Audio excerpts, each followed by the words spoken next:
3 number. 4 number আমি শেষ করছি একটু কুইকলি, এই সময়টুকু আমার সাথে থাকুন, অল্প সময় শেষ করছি ইনশাআল্লাহ। 4 নাম্বার গ্লোবাল রিবা। এবার দেখেন গ্লোবাল রিবা, সুদ। মানুষ সুদ খেয়েছে আগে, মানুষ সুদ খায়নি তা না। পশ্চিমের ওই এথেন্সের সুদ ছিল, ওই এথেন্সের রোমক সভ্যতায় ডেমোক্রেসি ছিল, কিন্তু ওই ডেমোক্রেসি এবং ওই রিবা গ্লোবালি ছড়িয়ে যায়নি সারা বিশ্বে। আমার কথা কি বুঝতে পারছেন? গ্লোবাল ইউনিভার্সাল সুদ মানুষ কখনো খায় নাই। এখন পুরো বিশ্বের অর্থনীতিটা সুদভিত্তিক। আপনি এককভাবে, একক রাষ্ট্রভাবেও, এককভাবে বলতে বোঝাচ্ছি ব্যক্তিগতভাবে বা আপনার ফ্যামিলি বা আপনার রাষ্ট্র, এই গ্লোবাল রিবা থেকে বের হতে পারবেন না, পসিবল না। মানুষ বলে হ্যাঁ রিবা কিয়ামতের আলামত নবীজি বলে গেছেন, কিন্তু রিবা তো আগেও ছিল। তাদের উদ্দেশ্যে আমি বলবো রিবা আগেও ছিল সত্যি, কিন্তু গ্লোবালাইজেশন ছিল না রিবার। একদম পুরো ওয়ার্ল্ড একসাথে সুদ খাচ্ছে এমনটা ছিল না। নবীজি বলেছিলেন, কি বলেছিলেন? ওই যে বারবার বলি আমি হাদিসগুলা, রিবা যে খায় সে মায়ের সাথে জিনা করে, রিবা যে নেয়, যে খায়, যে সাক্ষী থাকে, যে লিখে রাখে, সবার উপর আমি লানত করেছি, অভিশাপ দিয়েছি। নবীজি বলে গেছেন সুদ যে খায় সে আল্লাহ এবং তার রাসূলের সাথে যুদ্ধ করছে। সুদ যে খায় বা সুদের সাথে যারা সম্পৃক্ত তারা আল্লাহ এবং তার রাসূলের সাথে যুদ্ধ করছে। সূরা বাকারায় আছে না 285, 276 এই আয়াতগুলোর মধ্যে 79। এই পুরো বিশ্বই এখন আল্লাহ এবং তার রাসূলের সাথে যুদ্ধ করছে। আপনি আমি সবাই, ইনক্লুডিং আমাদের স্টেট, সবাই, প্রতিটা স্টেট, প্রতিটা ইসলামিক, প্রতিটা মুসলিম কান্ট্রি, প্রতিটা সেকুলার কান্ট্রি, প্রতিটা ডেমোক্রেটিক কান্ট্রি আল্লাহ এবং তার রাসূলের সাথে যুদ্ধ করছে রিবার মাধ্যমে। এই রিবার গ্লোবালাইজেশন হিস্ট্রিতে কখনো ছিল না। আপনি ঘেটে দেখেন, মানুষ সুদ খেয়েছে মক্কায়, ওই মক্কায়, মানুষ সুদ খেয়েছে মদিনায়, মদিনায়। সুদ বিশ্বের একটা জায়গা থেকে ছড়িয়ে দিয়ে সারা বিশ্বকে সুদের আন্ডারে নিয়ে আসা হয় নাই। এটা এখন হচ্ছে কোথা থেকে হচ্ছে? ওই জেরুজালেম থেকেই হচ্ছে, ওই ইসরায়েল থেকেই হচ্ছে। প্রথমে ব্রিটেন ওদের যে ব্যাংকিং সিস্টেম ওইটা লঞ্চ করেছিল এবং ওদের ব্যাংকিং সিস্টেম দিয়ে সারা বিশ্বের মানুষকে তারা সুদ খাইয়েছে যখন ওরা শাসন করেছে। এখন আমেরিকা ওদের ব্যাংকিং সিস্টেম, ওদের যে ওয়ার্ল্ড ব্যাংক আছে, ওদের IMF আছে, এর থ্রু দিয়ে তারা সারা বিশ্বকে সুদ খাওয়াচ্ছে। এরপরে আসবে ইসরায়েলের ব্যাংক, অপেক্ষা করতে থাকেন। এরপরে আমেরিকার ব্যাংক কলাপস করবে এবং সামনে আসবে ইসরায়েলের ব্যাংক, এবং ইসরায়েলের ব্যাংক সারা বিশ্বকে ইলেকট্রনিক মানি দিবে। ইসরায়েলের ব্যাংকিং সিস্টেম সারা বিশ্বের কাগজের টাকাগুলোকে সরিয়ে ফেলবে এবং তারা সারা বিশ্বের মধ্যে ইলেকট্রনিক মানি ছড়িয়ে দিবে। টাকা আপনি ধরতেও পারবেন না, ছুঁতেও পারবেন না, আপনি খালি পাঠাতে পারবেন এক জায়গা থেকে আরেক জায়গার মধ্যে। এবং এটা সবচেয়ে ডেঞ্জারাস মানি। আপনার সম্পদ মুহূর্তের মধ্যেই দেখবেন যে শেষ, আপনি পথে বসে যাবেন। আমি বলেছি অনেক আগেই, কথা মূল্যায়ন অনেকে করে না, তাদের জন্য আফসোস করা ছাড়া আমার কিছু করার নাই, যে বড় বড় রাষ্ট্রগুলো দেউলিয়া হয়ে যাবে যদি ইসরায়েলের এই ইলেকট্রনিক ব্যাংকিং সিস্টেম নামের সামনে। বিশ্বাস করেন অনেক ব্যাংকার পর্যন্ত কথাটা এখন স্বীকার করেন যে হ্যাঁ ব্যাংকিং সিস্টেম চেঞ্জ হচ্ছে। আমরা বলেছিলাম যে ব্যাংকিং সিস্টেম কলাপস করবে, একজন ব্যাংকার আমাদেরকে বলেছেন যে ব্যাংকিং সিস্টেম কলাপস করেনি কেন সেটাই তো আমার বুঝে আসছে না। এটা একজন ব্যাংকারের কথা। এই ব্যাংকিং সিস্টেম, রিবা ভিত্তিক, সুদ ভিত্তিক ব্যাংকিং সিস্টেম দিয়ে তারা পুরো বিশ্বটাকে একসাথে সুদ খাওয়াচ্ছে, একসাথে। এই সুদের গ্লোবালাইজেশন হিস্ট্রিতে কখনো ছিল না। আপনি পড়াশোনা করেন, যাচাই বাছাই করেন, দেখেন আমার কথা সত্য না মিথ্যা। যদি সত্য হয় আপনি মেনে নেন, যদি মিথ্যা না হয় প্লিজ আমাকে কারেক্ট করবেন। এটা 3 নাম্বার। একটা কথা বলি এখানে, যে আল্লাহ যেটাকে হালাল করেছেন আমরা যদি সেটাকে হারাম করি, আর আল্লাহ যেটাকে হারাম করেছেন লাইক রিবা আমরা যদি ওইটাকে হালাল করে নেই, এই পাপটাকে আল্লাহ পাক বলেছেন শিরক। সূরা তাওবা 31 নম্বর আয়াত পড়ে দেখবেন, আল্লাহ পাক এই পাপটাকে বলেছেন শিরক। এই পুরো ওয়ার্ল্ড এখন শিরকের উপর দাঁড়িয়ে আছে, বিকজ আপনি আল্লাহর হারাম রিবাকে হালাল করে নিয়েছেন, আল্লাহর হারাম মদকে হালাল করে নিয়েছেন, আল্লাহর হারাম জিনাকে হালাল করেছেন, আল্লাহ বিরোধী সমস্ত আইনগুলোকে উঠিয়ে দিয়েছেন এবং ইসলাম বিরোধী আইনগুলোকে বাস্তবায়ন করেছেন। শিরকের গ্লোবালাইজেশন আগে ছিল না, এটা একটা পয়েন্ট মনে রাখবেন। শিরকের গ্লোবালাইজেশন, এটা 4 নম্বর পয়েন্ট, শিরকের গ্লোবালাইজেশন। এখানে একটা হাদিস বলবো, নবী করিম সাল্লাল্লাহু আলাইহি সাল্লাম বলেছেন, আদম আলাইহিস সালাম যখন কিয়ামতের মাঠে উঠবেন তখন তাকে আল্লাহ পাক বলবেন জাহান্নামীদেরকে আলাদা করে দাও তোমার সন্তানদের মধ্য থেকে। তিনি বলবেন কতজনকে? আদম আলাইহিস সালামকে বলা হবে 1999 জনকে জাহান্নামের জন্য আলাদা করে দাও। বুঝতে পারলেন হাদিসটা? 1999 জনকে জাহান্নামের জন্য আলাদা করে দাও, একজন যাচ্ছে জান্নাতে। নবী সাল্লাল্লাহু আলাইহি ওয়াসাল্লাম বললেন এই একজন হচ্ছে আমার উম্মার মধ্য থেকেই বেশি হবে, আর বাকি যারা জাহান্নামে যাচ্ছে ওরা ইয়াজুজ এবং মাজুজ এদের মধ্য থেকে বেশি হবে। এরা কোনো মনস্টার নয়, এরা কোনো দৈত্য দানব হলিউডের মুভির মতো না, তারাও হিউম্যান বিইং, তারাও মানুষ। ঈসা আলাইহিস সালামের সময় তাদের দ্বিতীয় দলটা বের হবে, যারা বলবে যে এই তাবারিয়া হ্রদের পানি শেষ হয়ে গেছে, পৃথিবীতে কোনো পানি পাচ্ছি না। যাই হোক, এখানে একটা কথা বলতে চাচ্ছি, সেটা হচ্ছে দেখেন এতগুলো মানুষ যে জাহান্নামে যাবে, হাজারে জাহান্নামে মানুষ কেন যাবে?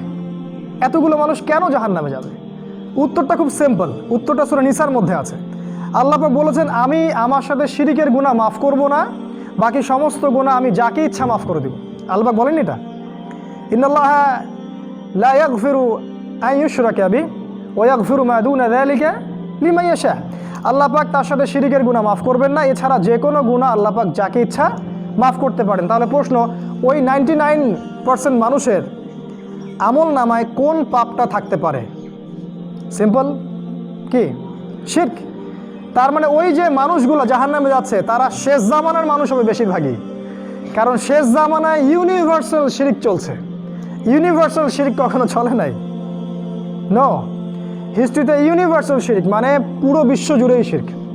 অর্থনীতিতে শিরক, আপনার দেখবেন এডুকেশন সিস্টেমে শিরক, আপনার পলিটিক্সের শিরক, বিধানের শিরক, সংবিধানের শিরক। আপনি দেখবেন যে জেনা, মদ, এটা ওইটা, আল্লাহ বিরোধী আইন কানুন সব কিছুর মধ্যে দেখবেন আল্লাহ যেগুলো হালাল করেছেন সবাই সেটাকে হারাম করছি, আল্লাহ যেটাকে হারাম করেছেন সবাই সেটাকে হালাল করছে। এটাই শিরক, এটাই বড় শিরক। তো ইউনিভার্সাল শিরক হবে, এটা আখিরুজ্জামানের আলামত, যেটা আগের 100 বছরে শিরকের এই গ্লোবালাইজেশন ছিল না। শিরক ছিল নির্দিষ্ট একটা দেশে, নির্দিষ্ট একটা সম্প্রদায়, নির্দিষ্ট একটা জায়গায়, একই সাথে সারা বিশ্বের মানুষ শিরক করছে, কখনো ছিল না। 5 নাম্বার, এটা একটা মেজর পয়েন্ট, যদিও এটা আমি একটু টাচ দিয়েছি তারপরে বলছি আলাদা করে। গ্লোবাল জিনা, গ্লোবাল জিনা। সারা বিশ্বের মানুষ এখন গ্লোবালি জিনা করছে, ঘরে বসেই। মানে আমেরিকার একজন মেয়ের সাথে ঘরে বসে বাংলাদেশের একটা ছেলে জিনা করছে। বুঝতে পারছেন কি বলতে যাচ্ছি? Global pornography. এটা কখনো ছিল হিস্ট্রিতে? যারা বলেন যে আখিরুজ্জামান এটা না, তাদেরকে বলবো যে 2 চোখ দিয়ে বিশ্বকে দেখেন। আপনার ইন্টারনাল চোখটা বন্ধ হয়ে গেছে, ইন্টারনাল চোখটা খুলে বিশ্বকে দেখেন, বুঝতে পারবেন। মানুষ জিনা করেছে, আমরা অস্বীকার করছি না। মক্কায় জিনা করেছে মানুষ, আগেও জিনা করেছে। প্রাচীন রোমক সভ্যতায় জিনা ছিল, অ্যাথেন্সে জিনা ছিল, চাইনিজদের মধ্যে জিনা ছিল, ওইদিকে রেড ইন্ডিয়ানদের মধ্যে জিনা ছিল, এবং বনু ইসরায়েলের মধ্যেও জিনা ছিল। বাট মানুষ গ্লোবালি কখনো জিনা করে নাই। এই পর্নোগ্রাফির মাধ্যমে ওই পশ্চিমা সভ্যতা থেকে সারা বিশ্বে জিনা ছড়িয়ে দেওয়া হয়েছে। দেখেন, পর্নোগ্রাফির মাধ্যমে। পর্নোগ্রাফি আপনাকে ভিতর থেকে উগ্র করে তুলবে, অমানুষ করে তুলবে, পশু করে তুলবে। মানুষের হিতাহিত জ্ঞানটা বিলুপ্ত হয়ে যাবে। তখন একটা কাজিন, তাকেও মনে হবে যে তাকে ভোগ করি। রাস্তার একটা মেয়ে যদি হেঁটে যায়, মনে হবে একটা ভোগের বস্তু, তার দিকে আপনি সম্মানের দৃষ্টি দিয়ে আর দেখবেন না, তার দিকে আপনি দেখবেন ভোগের দৃষ্টি দিয়ে। এই দৃষ্টির পরিবর্তন দেখেন। রিয়েল লাভ বলে একটা কথা আছে না, ভালোবাসা। একটা মেয়ের সাথে যখন প্রেম হয়ে যায়, ভালোবাসা হয়ে যায়, আপনার স্ত্রীর সাথে বিয়ের প্রথম রাত থেকে দেখবেন একটা ঐশ্বরিক ভালোবাসা সৃষ্টি হয়ে যায়। আপনি দেখবেন এই যে জিনার যে ব্যাপারটা, এখানে ভালোবাসার কোনো বিষয় নাই, এখানে একটা এগ্রেশন, ভোগ, যে ওকে আমি রেপ করতে পারলে বা ওকে ফিজিক্যালি ভোগ করতে পারলে আমি সন্তুষ্ট হচ্ছি। এই যে উগ্রতা, পশুত্ব ছড়িয়ে দেওয়া হয়েছে, এটা কিন্তু পরিকল্পিত। ওই কোন সভ্যতা থেকে? ওই পশ্চিমা সভ্যতা থেকে। ওই ব্রিটেন, ওই আমেরিকা, ওই জার্মানি, ওই ফ্রান্স, ওই দেখবেন ইসরায়েল, এরাই হচ্ছে এর মূল হোতা। এই ইউনিভার্সাল পর্নোগ্রাফি কিন্তু বাংলাদেশ থেকে ছড়ায় নাই, তাই না? এটা চাইনিজ থেকে ছড়ায় নাই, পরে এরা সারা বিশ্বে এটা ছড়িয়ে দিয়েছে, এবং সারা বিশ্বের মানুষ যেহেতু ওদের দাস, ওরা এটাকে মেনে নিয়েছে। ধর্ষণ ঠেকানোর জন্য কত কি না করা হয়, কিন্তু পর্ন সাইটগুলোকে বন্ধ করা হয় না। এটা ওই যে একজন মজা করে বলে যে ঘরের দরজা খোলা রেখে জানালা বন্ধ করে দেওয়ার মতো আর কি। এটা একটা পয়েন্ট। সময় কম আছে, আমি শর্ট করে আনছি। ইউনিভার্সাল জিনা এই পর্নোগ্রাফির মাধ্যমে এটা কখনো ছিল না। আর বাই দ্য ওয়ে বলে রাখি, এই ইউনিভার্সাল শিরক, ইউনিভার্সাল রিবা আর ইউনিভার্সাল জিনা এগুলো কিয়ামতের বড় বড় সাইন। যখন এগুলো হতে থাকবে তখন ব্যাপক মহামারী ছড়িয়ে পড়বে এবং ব্যাপক ভূমিকম্প হবে, মাটি ধসে পড়বে, আল্লাহর আযাব আসবে, আসমানি এবং জমিনি বালা নেমে আসবে, যেটা সামনে একটার পর একটা আসতে থাকবে। নবীজি বলেছেন একটা মালা, একটা গেঁথে দেওয়া মালা ছিঁড়ে দিলে যেমন করে পুঁথিগুলো পড়ে যায়, ওইভাবে একটার পর একটা ফিতনা এরপর সামনে আসতে থাকবে। একটা হাদিস আমি বলেছি এর আগেও একটা খুতবায়, আবারও বলছি, মহামারীর পরে আসবে সানাওয়াতুজ জালাজিল, ভূমিকম্পের বছরগুলা। একটার পর একটা ভূমিকম্প আসতে থাকবে বছর জুড়ে। জানুয়ারি মাসে একটা, মার্চে একটা, হয়তো এপ্রিলে একটা, একটার পর একটা আসতে থাকবে বিশ্বের বিভিন্ন জায়গা জুড়ে সিরিজ ভূমিকম্প। কি প্ল্যান আপনার, কি পরিকল্পনা জাতিকে বাঁচানোর জন্য? কে হাদিসগুলাকে অনুবাদ করে উম্মাকে শোনাবে? কোথায় সেই স্কলারশিপ অফ ইসলাম? এটা আমাদের প্রশ্ন। হাদিস তো সহি, কোনো ওয়ে নাই হাদিসকে জয়ী প্রমাণ করার। আর আপনার বক্তব্য হচ্ছে না এটা অনেক পরের সময় আসবে, এখন চিন্তা করার কিছু নাই। এটাও তো হাদিস, যখন সমাজের মধ্যে জিনা, ব্যভিচার, মাদক, পর্নোগ্রাফি, বেশ্যাবৃত্তি ছড়িয়ে পড়ে তখন আল্লাহর পক্ষ থেকে ভূমিকম্প আসে, আযাব আসে, গজব আসে। এগুলোকে আপনি কেমন করে ডিনাই করবেন? তা আর নবীজি বলেছেন কিয়ামতের বড় বড় সাইনগুলোর মধ্যে একটা হচ্ছে বেশি থেকে বেশি ভূমিকম্প হবে, বেশি থেকে বেশি। এই যে লাস্টে আপনার সময় চ্যানেলে একটা রিপোর্ট দেখলেন যে পৃথিবীর আর্নিক গতি পরিবর্তন হচ্ছে এবং সময় আগে 24 ঘন্টায় আর দিন যাচ্ছে না, সময় সংক্ষিপ্ত হয়ে আসছে। আমরা কিন্তু আগেই বলেছি হাদিসগুলা যে সময় সংক্ষিপ্ত হয়ে আসবে, দিন যাবে 1 ঘন্টার মতো, সপ্তাহ যাবে দিনের মতো। তার মানে এটা আরও র্যাপিডলি এটা ফাস্ট হতে থাকবে।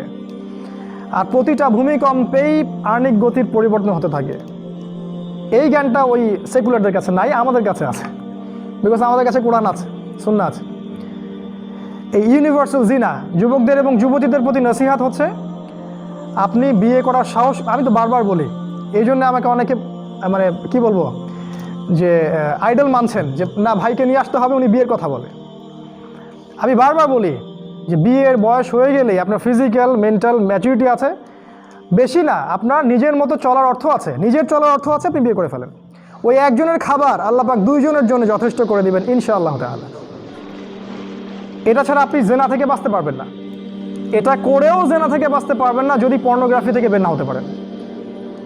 যারা বিবাহিত এদের প্রতি শয়তানের মেহনত ডাবল, কারণ এদেরকে দ্বারা যদি জিনা করানো যায় তাহলে কি রজমের শাস্তি চলে আসে। এই গুনার পাপের ক্ষমা কিন্তু খুবই কঠিন। আল্লাহ পাক হেফাজত করুন। তো এই ইউনিভার্সাল জিনা 100 বছর আগে আপনি পাবেন না, এখন পাবেন। পয়েন্ট নাম্বার 6, এটা কত বললাম? 5, 6 নাম্বার ইউনিভার্সাল মাদক। মদ মানুষ খেয়েছে বিশ্বে, আগেও মদের সংস্কৃতি ছিল। বলছি গ্লোবালাইজেশন, একটা মদ বের হবে, সেই মদটা সারা বিশ্বে ছড়িয়ে পড়বে। পেয়েছেন কখন এরকম? এই যে ইয়াবা ট্যাবলেট, এই ইয়াবা ট্যাবলেটটা কোথা থেকে বেরোচ্ছে? মিয়ানমার থেকে। এই ট্যাবলেট কিন্তু এখন দেখবেন চাইনিজরা খাচ্ছে, ওইদিকে আমেরিকানরা খাচ্ছে, ব্রিটেনরা খাচ্ছে। ইয়াবার পরে আরও একটা ট্যাবলেট আসছে, কি জানি নাম, সেদিন দেখলাম, মনে করতে পারছি না এখন। সেটা নাকি আরও মারাত্মক। এই যে গ্লোবালাইজেশন, অনেকে বলবেন যে এখন গ্লোবালাইজেশনের যুগ, এই জন্য হয়তো ছড়িয়ে পড়ছে।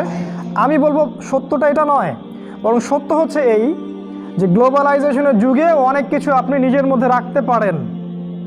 এই গ্লোবালাইজেশনকে নিয়ন্ত্রণ করা সম্ভব, কিন্তু এটা নিয়ন্ত্রণ করার ইচ্ছা যেহেতু ওদের নাই, ওদের ইচ্ছা হচ্ছে এর মধ্য দিয়ে সারা বিশ্বে এগুলো ফাসাদ ছড়িয়ে দেয়া, এই জন্য আপনি এটাকে নিয়ন্ত্রণ করতে পারছেন না।